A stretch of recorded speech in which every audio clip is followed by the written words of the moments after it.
أعوذ بالله من الشيطان الرجيم بسم الله الرحمن الرحيم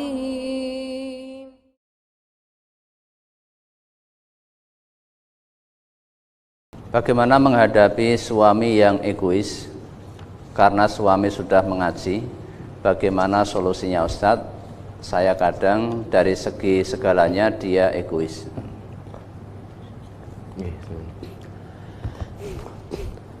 Panjenengan menganggap suami egois itu yang seperti apa?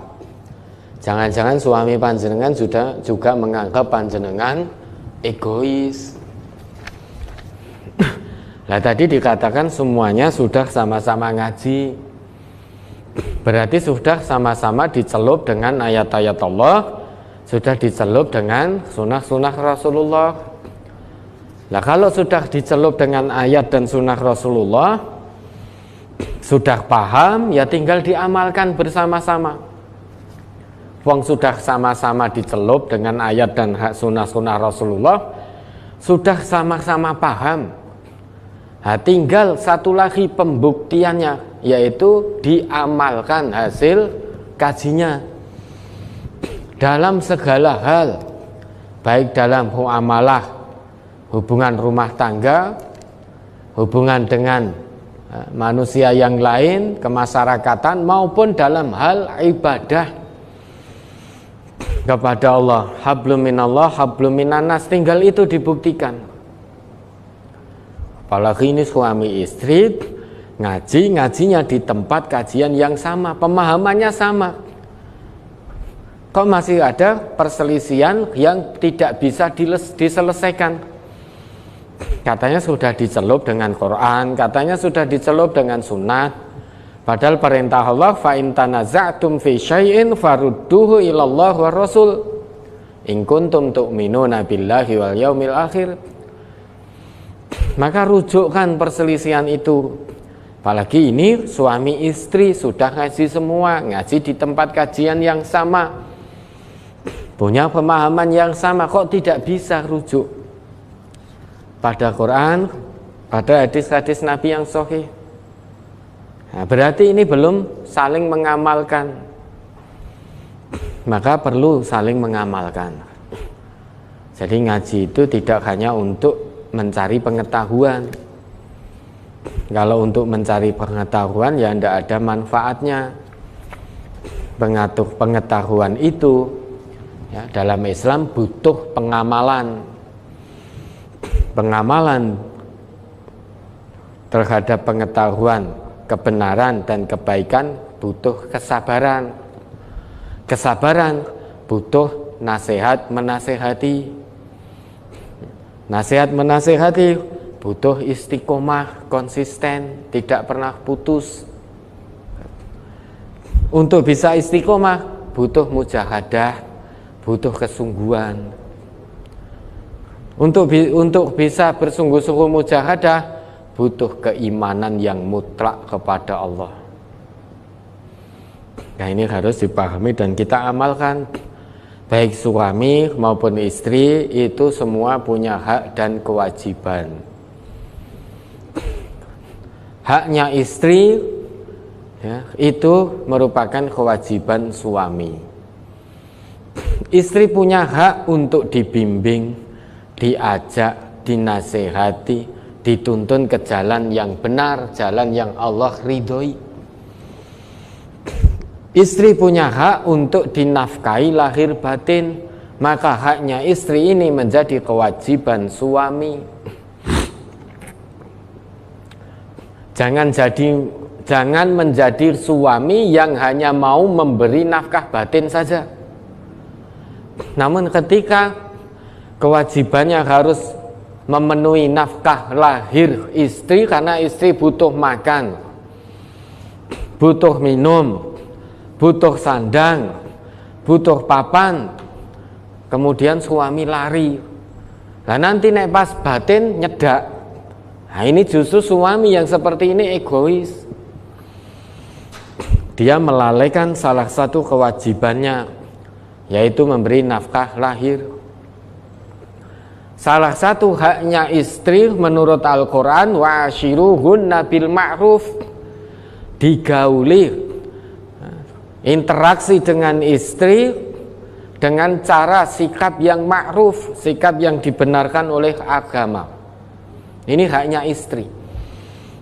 Jangan kasar kepada istri, jangan ngomong dengan perkataan yang menyakitkan kepada istri, jangan bentak-bentak istri. Karena biar bagaimanapun istri itu, para wanita tercipta dari tulang rusuk yang bengkok. Kata Nabi kita, istausu bin nisa'i, nasihatilah para istri. Fa innal mar'ata khuliqat min dhila', karena sesungguhnya perempuan, wanita, para istri itu tercipta dari tulang rusuk yang bengkok. Wa inna a'waja syai'in fid dhila'i a'lahu, itu kata Nabi. Dan sesungguhnya sebengkok-bengkok atau yang paling bengkok dari tulang rusuk adalah a'lahu, bagian atasnya itu yang paling bengkok. Fa in dhahabta tuqimuhu kasartahu. Kalau kamu ingin meluruskan dengan cara kasar, dengan bentak-bentak, ngamuk, kemudian dengan kata-kata yang menyakitkan, maka kasar tahu. Istri tidak akan lurus, rusuknya tidak akan menjadi lurus, maka akan menjadi patah. Dalam hadis lain, patahnya itu wa kasruha tolakuha, yaitu perceraian, itu patah. Maksudnya kita bentak-bentak, ngomong dengan kasar, suara tinggi itu biar istri takut, biar istri lurus, ternyata menurut Nabi itu akan semakin mematahkan. Nah, patahnya yaitu tolakuha, perceraian. Maka namun wa in taroktahu lam yazal a'waj. Namun jika kita biarkan tulang rusuk yang bengkok itu, maka dia selamanya tetap akan bengkok. Maka kata Nabi, istausun nisa khairon, nasihatilah para istri ya, dengan nasihat yang baik, lemah lembut, penuh kasih sayang, nasihat yang santun. Istri itu diajak omong, jangan diomongi terus. Kalau diomongi terus, lama-lama tanpa sadar, bisa jadi seorang suami memperlakukan istri sebagai budaknya. Padahal perbudakan tidak ada dalam Islam. Padahal suri toladan orang Islam, suri toladan kita adalah Nabi. Sedangkan Nabi itu orang yang paling manusia, yang paling lemah lembut, paling baik terhadap istri beliau. Kata Nabi, khairukum li ahli, wa ana khairukum li ahli. Sebaik-baik dari kalian adalah siapa yang paling baik terhadap istrinya, terhadap keluarganya. Dan aku, yaitu Nabi, orang yang paling baik di antara kalian terhadap istriku, terhadap keluargaku. Haknya istri ditunaikan, karena itu sebagai kewajiban suami. Jangan memperbudak istri. Istri juga manusia. Istri punya rasa capek, istri punya rasa lelah. Jangan, maka melihat dulu, ya, lihat dulu. Istri dalam keadaan hamil tua, wahnan ala wahnin, lemah bertambah lemah. Wah, ini suaminya egois, bu. Padahal membawa perutnya saja sudah luar biasa. Bangun dari tempat tidurnya saja sudah genteyongan seperti itu. Nah, suami yang baik tentu akan mengerti keadaan istri. Tidak mungkin, bu, mbok dipel-pel gitu, disapu, siapkan makan, siapkan minuman, padahal istri sudah genteyongan, berat sekali. Masa suami masih nyuruh istrinya untuk ngepel, nyapu ini, padahal sudah hamil sangat berat. Kalau memang istri mampu tanpa disuruh, dia akan tahu kewajibannya. Menjaga kebersihan rumah suaminya, tanpa disuruh dia akan lakukan itu. Itu istri yang baik, tahu kewajibannya. Nah ini karena ada udzur syar'i sudah tidak kuat betul. Kalau dipaksakan bisa membahayakan janin dan dirinya. Nah, istri menolak halus suaminya. Wow, istri durhaka, tidak taat pada suami, diperintah tidak taat padahal ada udzur syar'i. Nah, suami yang begini suami yang egois. Lah egoisnya bagaimana dulu contohnya?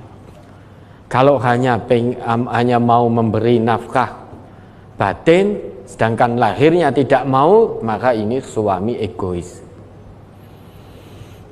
Nah, maka hak istri itu kewajiban suami. Semuanya harus ditunaikan. Begitu pula hak suami itu merupakan kewajiban istri. Menurut Al-Quran, suami itu harus ditaati selama benar. Selama benar, tidak melanggar syariat. Ada kabar gembira bagi para istri. Diizinkan oleh Allah nanti berdasarkan apa yang dijanjikan oleh Nabi untuk memasuki surganya Allah dari pintu manapun yang dia suka.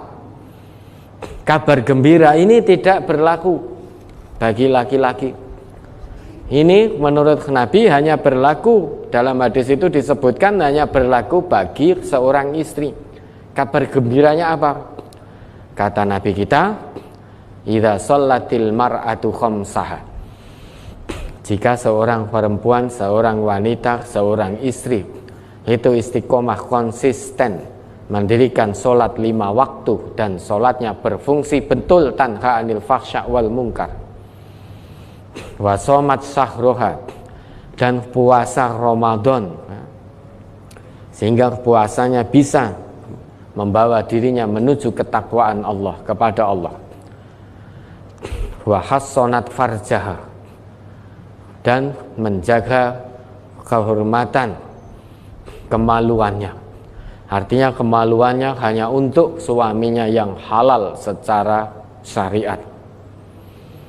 Wa ata'at ba'laha, dan dia taat, mentaati suaminya selama suaminya tidak menyimpang dari ketetapan Allah dan Rasulnya. Maka kata Nabi kita, dakholat min ayyi abwabil jannati sya'at. Dia diizinkan kelak untuk masuk surganya Allah, milih dari pintu surga mana saja yang dia ingin, yang dia sukai untuk melewatinya. Dari pintu ini, pintu ini, pintu ini, pintu ini, semuanya dibuka untuk para istri yang masuk kriteria tadi. Sholat 5 waktunya tertib, puasa Ramadannya tertib, kemudian menjaga kemaluannya hanya untuk suaminya, kemudian mentaati suaminya selama suaminya tidak menyimpang dari ketetapan Allah dan ketetapan Rasulullah. Itu diberi janji oleh Nabi, dibolehkan untuk memasuki surganya Allah dari pintu manapun yang dia sukai. Nah, maka hak suami merupakan kewajiban istri. Maka istri juga jangan berlaku egois, tunaikan dengan maksimal apa yang menjadi kewajibannya, karena itu hak suami. Salah satu kewajiban istri dan itu menjadi hak suami menurut Nabi, sebaik-baik wanita man tasurru idza nadoro, khairun nisa'i man tasurru idza nadoro. Sebaik-baik istri, sebaik-baik wanita itu menyenangkan jika dilihat suaminya. Lah sekarang banyak yang tidak begitu, Ustaz. Mau pergi keluar rumah, mau ke mall, mau belanja, mau kerja, mau ketemu temannya, dandannya luar biasa. Ya. Milih bajunya lama, milih tasnya lama, dimatchingkan baju, tas, bahkan maskernya disamakan warnanya juga. Taren juga kepada suaminya, Pak atau Mas, ini kira-kira saya pantas pakai baju warna biru atau coklat ya. Suaminya sudah jawab, oh biru itu lebih pantas untuk mudik. Sudah tanya, sudah dijawab, istrinya masih jawab, kayaknya tidak ya mas, kayaknya coklat yang lebih pantas. Oh ya sudah, berarti coklat itu lebih pantas. Sudah dijawab begitu, diiyakan masih belum terima. Nah ini bentuk bahwa istri itu tercipta dari tulang rusuk yang bengkok. Lho mas niki pripun to kok plin-plan niki sing patut sing biru napa sing coklat? Wong ngendikane biru, sek niki coklat, padahal yang ngomong coklat dia sendiri. Pertama tanya, ini kula patut ngagem biru napa coklat? Dijawab biru, tidak terima. Ketingale mboten. Ketingale kula langkung pantas, lebih pantas pakai warna coklat. Oh ya sudah. Suaminya jawab, coklat berarti lebih baik. Istrinya masih protes. Lho sing leres sing pundi to? Biru napa coklat? Nah. Terus suaminya, "Yes, wis sak karepmu." Lho niki ditekoni tenanan kok. Niki sing pundi? Bingung. Nah, tiba-tiba keluar pakai warna pink. Tidak biru, tidak coklat. Ketika pink suaminya senyum, padahal senyum tok. Nah istrinya pripun boten pantes toh, itu mau keluar gitu loh. Akhirnya dilepas lagi, bingung, milih baju untuk keluar saja bingung. Belum lagi milih lipstiknya sing patut sing pundi. Sing abang apa rodok coklat, apa rodok ijo, apa rodok biru abange. Itu bingung. Tasnya sing pundi, oh sing ini saja, oh sing ini, sepatunya yang mana, yang ini saja. Wah kalau ini tidak sama, wah biar matching sama lah. Sekarang pandemi, maskernya juga harus sama. Sama semua dari atas ke bawah, bingung. Untuk dilihat orang lain. Begitu pulang ke rumah, dilepas semua, copot semua pakai daster amoh. Pakai daster amoh, sobek sininya, sobek sananya. Tadi mau keluar dandan secantik mungkin. Begitu sampai rumah, dihapus, dibrusak. Suaminya minta, mbok nek ning omah ya dandan. Ah, ten ngomah wis mung karek turu karek anu. Nek kersa nggih ngeten, nek mboten nggih pun man pados melih. Begitu golek meneh nesu. Nah, itulah tulang rusuk. Maka pelan-pelan. Napa pun mboten tresno kok pados melih. Lah mau sing ngekon kowe. Katanya kalau mau ya seperti ini, saya kelumbrak-kelumbruk seperti kemul begini. Nah, kalau mau keluar saya dandan secantik mungkin. Nah, ketika dilihat orang lain, berusaha agar terlihat semenawan mungkin, padahal itu tidak haram. Tidak halal. Dilihat oleh orang-orang yang tidak halal buat dirinya. Begitu ke rumah, harusnya itu menjadi kewajiban istrinya untuk dilihat menyenangkan oleh suami, karena itu menjadi hak suami. Maka sekadarnya pakai baju amoh, daster amoh, wis dilihat wis ora sedeblas. Rambutnya juga acak-acakan, ndak karuan. Ndak dandan juga, padahal suaminya minta agar dandan. Dijawab, nek kersa ngeten, nek mboten man pados melih. Begitu suami cari lagi, marah-marah, padahal tadi yang nyuruh istrinya. Nah, padahal menurut Nabi, khairun nisa'i man tasurru idza nadara. Sebaik-baik wanita itu menyenangkan jika dilihat suaminya. Wa tuti'u idza amara. Dan sebaik-baik wanita, baik-baik istri itu taat pada suami jika disuruh, selama perintahnya tidak menyimpang dari Quran, sunnah. Wala tukhalifuhu fi nafsiha wa maliha. Dan sebaik-baik wanita, sebaik-baik perempuan, sebaik-baik istri itu tidak akan pernah menyelisihi suaminya karena mengandalkan dirinya dan hartanya. Ya, mungkin ada istri yang merasa pemasukannya lebih dari suami karena bekerja, penghasilannya banyak, jadi bisnis girl yang sukses. sehingga punya penghasilan yang banyak. Suaminya penghasilan ada di bawahnya. Nah, istrinya merasa punya penghasilan sendiri sehingga merendahkan suaminya. Diperintah oleh suaminya padahal perintahnya sesuai dengan Quran Sunnah tidak taat. Dek, piye sarapan wis ana sarapan ndung, mbok dicepake. Wis duwe tangan, duwe sikil, mangkat dhewe. Kompore ning dapur, ndoke ning kulkas, ya iso goreng to. Aku selak kerja. Wis sibuk iki, kae wis ditunggu supirku ning jaba. Nah, ini berarti istri yang tidak baik.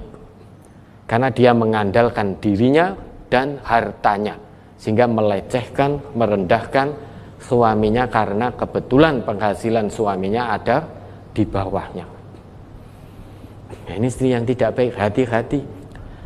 Ya, istri itu bisa egois karena harta dan punya kedudukannya dalam pekerjaan.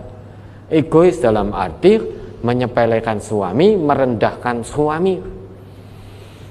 Bahkan ketika seorang suami kebetulan yang beli mobil istrinya karena penghasilannya lebih banyak istrinya, suaminya kemana-mana bawa mobil istrinya. Tidak ada yang tanya, ada ini seorang istri mungkin saja tanya, itu woroh-woroh.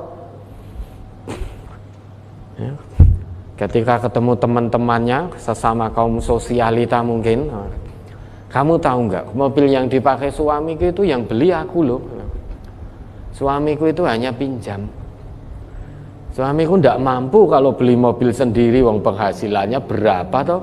Mau memberi makan saya saja tidak mampu. Jangan apalagi untuk beli mobil. Sehingga merendahkan suaminya di hadapan orang lain. Padahal tidak ada yang tanya. Nah, istri yang demikian menurut Nabi itu bukan khairun nisa, sayyi'un nisa, ya. Istri yang buruk, merendahkan suaminya di muka umum, menyelisih suaminya karena mengandalkan diri dan hartanya. Padahal suaminya ngajak ke jalan yang benar. Nah, maka hati-hati. Maka tadi pertanyaannya, suami egois itu, saya perlu tahu egois yang mana. Bukan berarti saya membela kaum Adam, bukan. Kita lihat dulu, jangan-jangan panjenengan para istri ini melihat suaminya egois, bisa jadi para suami juga melihat panjenengan egois. Maka egoisnya yang mana? Kalau memang egois, ngomong baik-baik, Mas, jenengan begini-begini ini kok menurut ayat Allah ini, menurut hadis Nabi ini kok tidak pas nggih. Kalau jenengan melanggar ini, jenengan egois. Kewajiban jenengan sebagai suami dan itu menjadi hak saya tidak tertunaikan. Kan hati-hati le Mas, ini menyalahi ayat Allah dan hadis Rasulullah. Begitu pula seorang suami, Dek, kalau kamu begini, ini kok tidak sesuai dengan ayat dan hadis, dengan ayat Allah dan hadis Rasulullah, mbok dirubah. Karena ini menjadi kewajibanmu, ini menjadi hakku. Apa yang menjadi hakku, hak suami itu kewajiban istri. Betul, kamu sekarang diuji oleh Allah, dimudahkan oleh Allah dalam pekerjaanmu, sehingga Allah titipkan harta yang lebih banyak, pemasukanmu lebih banyak daripada pemasukanku. Namun hati-hati Dek, jangan sampai kamu mengandalkan harta dan dirimu sampai akhirnya menyelisih suamimu, padahal suamimu sudah sesuai dengan Quran dan Sunnah. Hati-hati, ayo dirubah, jangan sampai azab Allah turun. Ya, kan sudah sama-sama ngaji, maka komunikasikan yang baik dengan selalu berpedoman patokannya Quran dan Sunnah. Ya, mudah-mudahan bisa dipahami.